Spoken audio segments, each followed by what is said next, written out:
Culture File 4. Music and Fashion. Listen and answer. Paul.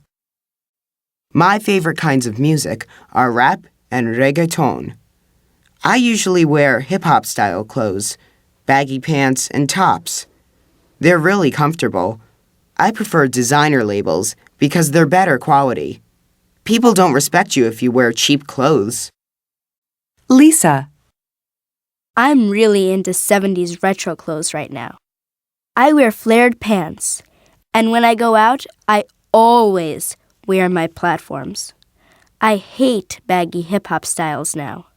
They're so 90s. Georgia. The fashion industry is just about money.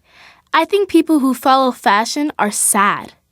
They buy fashionable clothes, and in a few months, they're out of fashion. What a waste. I hate clothes with the name of the designer on them. That's just advertising.